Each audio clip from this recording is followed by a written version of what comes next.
नैना और नगीना अब शिव मंदिर में जाते हैं और अपना तांडव शुरू कर देते हैं। उनके इस तांडव को सभी गांव वाले देखते हैं। वो दोनों नागिन अपना तांडव कर रही थी कि तभी शिवलिंग से एक रोशनी प्रकट होती है और उस रोशनी से भोलेनाथ जी प्रकट होते हैं। शिव जी को देखकर अब सभी गांव वाले अपने शीश को झुकाकर शिव जी को प्रणाम करते हैं। तभी दोनों नागिन शिव जी से कहती हैं, देवों के देव महादेव को नागलोक की नागिन का प्रणाम। बोलो पुत्री, क्या हुआ? मुझे याद करने का कोई विषय? हाँ प्रभु, जैसे आपने हमें इन भोले लोगों की मदद के लिए यहाँ भेजा था, हम यहाँ आए तो और उस पिशाचनी के बारे में हमें सब कुछ पता भी चल गया, लेकिन उस पिशाचनी का अंत अभी तक हमें पता नहीं चला, क्योंकि वो पिछले 58 साल से उस पेड़ में कैद थी, इसलिए वो अत्यधिक शक्तिशाली है। हमें उसके अंत का मार्ग कहीं नजर नहीं आ रहा। पुत्री, वो एक अतृप्त पिशाचिनी है और इतने वर्षों तक पेड़ में रहने की वजह से उसने उस पेड़ को ही अपनी दुनिया बना लिया है। उसका अंत उसकी दुनिया में ही हो सकता है और उसका अंत तुम्हारे साथ साथ एक पवित्र कन्या करेगी और उस कन्या का तुम्हें बहुत जल्द पता चल जाएगा। तथास्तु। शिवजी अपनी बात पूरी कर दोबारा शिवलिंग के अंदर अंतर्ध्यान हो जाते हैं। तो वहीं ललित नैना से बोलता है, पवित्र कन्या, कहीं ये कन्या हमारी रानी तो नहीं? हो सकता है, पर भोलेनाथ का इशारा जरूर उस इंसान से है जो पवित्र हो, और हो ना हो ये कन्या ही रघु को बचाएगी। लेकिन नैना, मुझे अभी तक समझ नहीं आया कि जब उस पिशाचिनी की दुनिया उस पेड़ में है, तो जब हम उस पेड़ की तरफ गए तो उसने हमें कुछ क्यों नहीं किया? और सबसे बड़ी बात, अगर इन गांव वालों ने उस पिशाचिनी को कैद कर दिया था, तो वो पिशाचिनी आजाद कैसे हो सकती है? इन सभी सवालों के जवाब स्वयं पिशाचनी देगी। लेकिन कैसे? अभी वो पिशाचिनी घायल है और मुझे नहीं लगता कि पिशाचिनी अभी आएगी और हमारे किसी भी सवाल का जवाब देगी। नगीना, तुम ये कैसे भूल रही हो कि वो एक अतृप्त पिशाचनी है, और एक अतृप्त पिशाचनी को खुद को ठीक करने में ज्यादा समय नहीं लगता है। बस इसलिए वो आज रात ही वापस आएगी, और जब वो वापस आएगी तो मैं उससे सब कुछ पूछ लूंगी। लेकिन बेटा, अगर वो रात को वापस आएगी तो वो हम में से किसी को नहीं छोड़ेगी।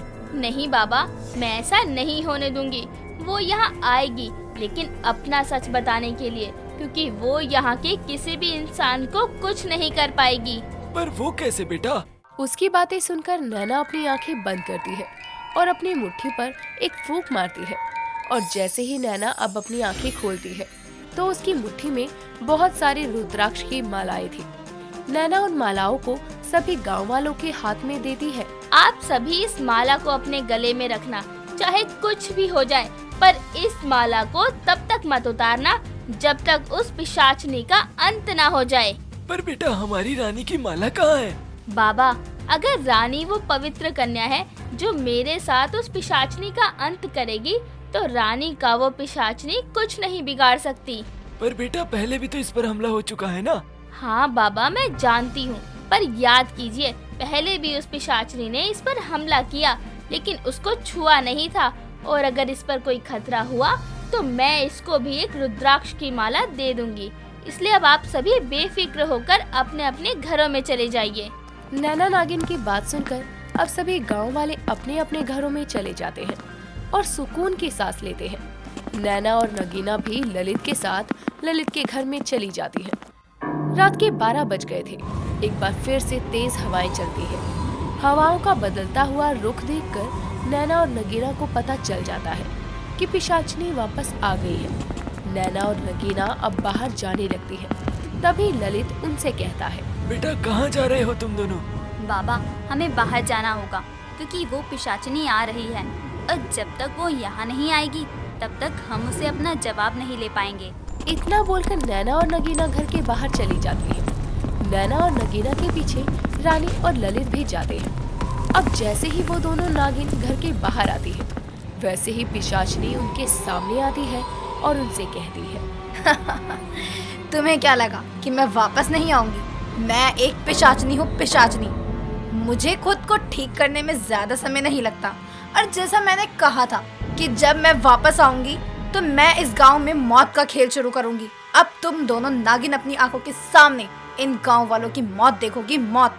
तुम उस पेड़ से आजाद कैसे हुई? देखो मेघा, मैं बहुत अच्छे से जानती हूँ कि तुमने उस पेड़ में ही अपनी दुनिया बनाई है। अब मुझे चुपचाप ये बता दो कि तुम उस पेड़ से आजाद कैसे हुई। ये जानना चाहती हो कि मैं उस पेड़ से कैसे आजाद हुई? हाँ, ये जानना चाहती हो तो सुनो। रघु शहर से भोलानगर गांव में आता है। धूप होने की वजह से रघु को बहुत प्यास लग रही थी। बस इसीलिए वो एक पेड़ के पास बैठ जाता है और अपने बैग से पानी की बोतल निकालकर पीने लगता है। तभी उसकी नजर एक काले से पेड़ की तरफ जाती है, जहाँ वो पेड़ को देखकर खुद से कहता है, अरे ये कैसा पेड़ है? देखने में तो बहुत ही अजीब लग रहा है। अजीब क्या, देखने में तो जला हुआ पेड़ लग रहा है, पर अगर ये पेड़ जला है तो ये पेड़ खड़ा कैसे हो सकता है?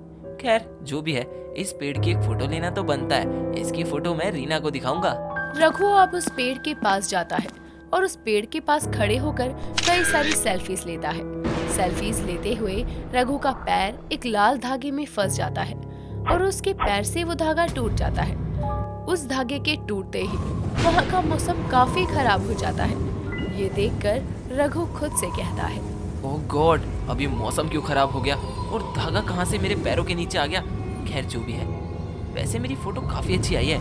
एक काम करता हूँ, मैं इन फोटोज को रीना को भेज देता हूँ। उसको भी तो इस गांव का अजीबोगरीब फोटो दिखाऊं। रघु अब उन फोटोज को रीना के पास भेजता है। पर ये क्या, रघु के फोन में नेटवर्क तो था पर ये फोटोज नहीं जा रही थी। यही सवाल रघु के मन में आता है। यार फोन में नेटवर्क तो पूरे हैं पर फोटोज क्यों नहीं जा रही? खैर जो भी है, मैं फिलहाल गांव में जाता हूँ और वैसे भी मैंने फोटोज दे दी हैं। जब नेट चल जाएगा तो फोटो भी अपने आप ही पहुँच जाएंगी। रघु अब गांव में चला जाता है।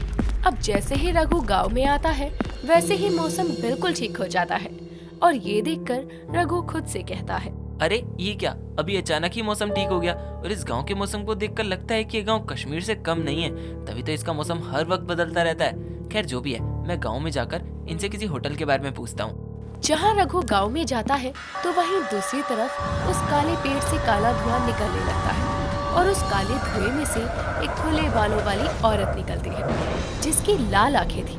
उसके बाल खुले हवा में लहरा रहे थे।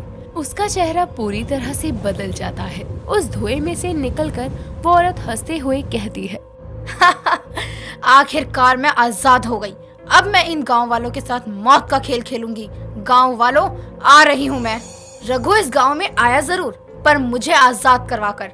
मैंने उसको इस गांव से जाने के लिए कहा था, लेकिन उसने मेरी बात नहीं मानी। क्योंकि उसने मुझे आजाद करवाया, बस इसलिए मैंने उसे अभी तक छोड़ रखा है। लेकिन जिस दिन ये गांव बर्बाद होगा उस दिन रघु भी मारा जाएगा। पिशाचनी की बात का जवाब नैना देती कि तभी वहाँ पर रानी आती है और पिशाचनी से कहती है, इसका मतलब ये है कि तुमने उसको कैद किया हुआ है। रघु कहाँ है? उसको छोड़ दो, नहीं तो मैं तुम्हें नहीं छोड़ूंगी। रानी, अभी तुम यहाँ से जाओ। देखो तो जरा कौन आई है मेरे सामने। तुझे तो 2 क्षण में ही खत्म कर सकती हूँ मैं तुम्हारी मौत बनूंगी पिशाचनी, और तुम किसी का कुछ नहीं कर पाओगी। रानी की बात सुनकर पिशाचनी जोर जोर से हंसने लगती है और उसको अपनी काली शक्तियों से दूर फेंकती है। रानी अब जख्मी हो गई थी।